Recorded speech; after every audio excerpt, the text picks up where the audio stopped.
तो अमेरिका में मतदान का दिन है। भारतीय समय के मुताबिक आज शाम करीब 4:30 बजे से वोटिंग का प्रोसेस शुरू हो जाएगा।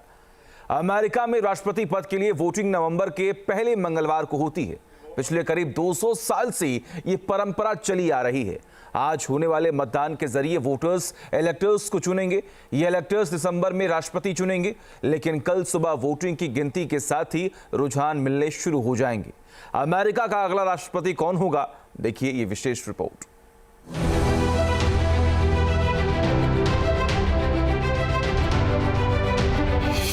अमेरिका में कमला हैरिस या फिर से डोनाल्ड ट्रंप। मतदान में चंद घंटे बाकी, रिपब्लिकन और डेमोक्रेट्स कौन मारेगा बाजी?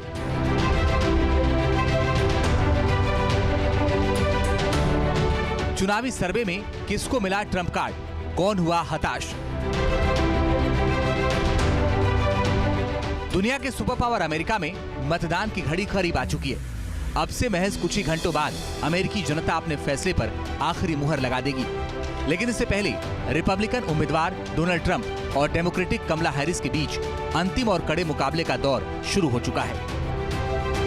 Election day is Tuesday, November 5th. And yes, this race is going to be tight, but we are going to win. And one of the reasons why is you're going to vote. I know you are. I will protect our workers. I will protect our jobs. I will protect our borders. I will protect our families. And I will protect the birthright of our children to live in the richest and most powerful nation on the face of the earth again. जिस तरह भारत में चुनाव से पहले सर्वे होता है, ठीक उसी तरह अमेरिका में भी चुनाव से पहले का सर्वे जारी हो चुका है। अब तक के सर्वे के मुताबिक इस मुकाबले में डोनाल्ड ट्रंप बढ़त बनाए हुए हैं, खासकर सभी 7 स्विंग राज्यों में जहां से हार और जीत का फैसला होता है। सर्वे की माने तो 49% मतदाता ट्रंप के पक्ष में, जबकि कमला हैरिस के पक्ष में 47.2% मतदाता है, यानी ट्रंप 1.8% वोट से आगे चल रहे हैं। इस महीने के शुरुआती 2 दिनों में किए गए इस पोल में 2500 वोटर शामिल हुए, जिनमें ज्यादातर महिलाएं थीं।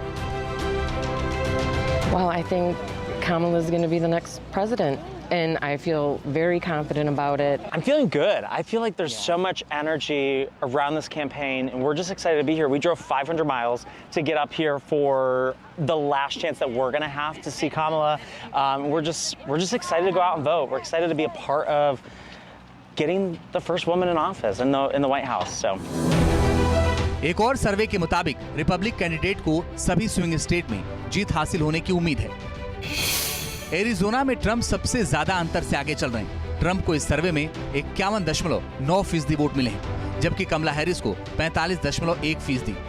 नेवादा में ट्रंप को 51.4% लोगों ने पसंद किया, जबकि कमला हैरिस को 45.9%। उत्तरी कैरोलिना में ट्रंप 50.4% वोटों से आगे हैं, जबकि हैरिस को 46.8% वोट मिले।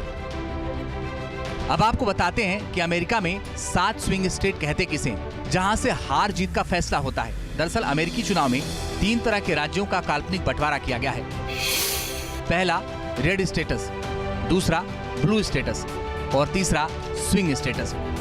रेड स्टेटस वे हैं जहां साल 1980 से रिपब्लिकन लगातार जीतते आ रहे हैं, जबकि ब्लू स्टेटस वे हैं जहां 1992 से डेमोक्रेट्स जीतते आ रहे हैं। इसलिए माना जाता है कि इन राज्यों के नतीजों में कोई खास बदलाव नहीं होगा, लेकिन जहां के नतीजे चुनाव की तस्वीर बदल देते हैं, उन्हीं को कहा जाता है स्विंग स्टेट्स। इन 7 राज्यों में 93 सीटें हैं। जॉर्जिया की 16 सीट, मिशिगन की 15 सीट, नेवादा की 6 सीट, उत्तरी कैरोलिना की 16 सीट, पेंसिल्वेनिया की 19 सीट और विस्कॉन्सिन की 10 सीट शामिल है। हालांकि स्विंग स्टेट के सर्वे के मुताबिक दोनों के बीच कोई बड़ा मार्जिन नहीं है। ट्रंप मामूली वोटों से आगे हैं, जबकि कमला हैरिस कुछ स्टेट्स में ट्रंप को भी पार कर गई हैं। यानी मुकाबला कांटे का है। अमेरिका के चुनाव पर पूरी दुनिया की नजर है और भारत भी इस चुनाव पर करीब से नजर रख रहा है। अब चलिए बताते हैं कि आखिर ये चुनाव भारत के लिहाज से अहम क्यों है और इसका भारत पर क्या असर पड़ेगा, साथ ही किसकी जीत पर भारत का फायदा माना जा रहा है।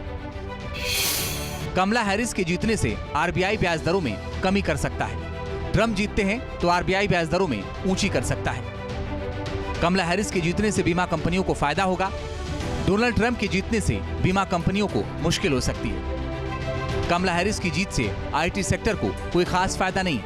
ट्रंप के जीतने से आईटी सेक्टर को फायदा होगा। कमला हैरिस की जीतने से फार्मास्यूटिकल सेक्टर पर असर नहीं होगा। ट्रंप की जीत से मेडिकल डील्स कम हो सकती हैं। कमला हैरिस की जीत से ऑटोमोबाइल इंडस्ट्रीज में कोई असर नहीं। ट्रंप की जीत से चाइनीज इंपोर्ट पर टैक्स पड़ सकता है। वहीं हिंदू वोटर्स को लुभाने के लिए ट्रंप ने बांग्लादेश में हिंदुओं पर हो रहे हमलों की कड़ी निंदा की और कहा कि बांग्लादेश में काफी हालात बिगड़ गए हैं। उन्होंने कहा कि अगर उनका कार्यकाल होता तो ये हालात नहीं होती। बाइडेन और कमला ने हिंदुओं को इग्नोर किया है। वे इजराइल से लेकर यूक्रेन तक और हमारे साउथ बॉर्डर तक के लिए विनाशकारी है, लेकिन हम अमेरिका को फिर से मजबूत बनाकर ताकत के जरिए शांति वापस लाएंगे। अमेरिका के चुनाव में प्रवासी भारतीय भी बढ़ चढ़कर हिस्सा ले रहे हैं। डेमोक्रेटिक पार्टी के उम्मीदवार श्री थानेदार भी कमला हैरिस की जीत को लेकर आश्वस्त हैं और उन्हें भारतीय वोटरों की पसंदीदा कैंडिडेट बता रहे हैं। Kamala Harris is pro-democracy. She is pro-women's rights. She focuses on small businesses, creating opportunities for people to own their own businesses, start their businesses. As opposed to Donald Trump, he has been very hateful towards immigrants in the past. He really favors the wealthy and the large corporations. He wants to give them the tax breaks. Donald Trump अपने चुनाव अभियान के दौरान बार बार PM Modi को अच्छा दोस्त बताते रहे ताकि वे भारतीयों को लुभा सकें। लेकिन ट्रंप व्यापार नीति को लेकर कड़ा रुख अपनाते हैं और भारत के लिए भी इसी कड़े रुख पर कायम रह सकते हैं। हालांकि ट्रंप के आने से एक फायदा हो सकता है कि अमेरिका भारत संबंधों में फिर से तेजी आ सकती है, जो कि हाल के दिनों में थोड़ा कमजोर हुआ है। Team news nation. News nation अब व्हाट्सएप पर खबरों के ताजा अपडेट के लिए न्यूज नेशन के इस क्यूआर कोड को स्कैन करें।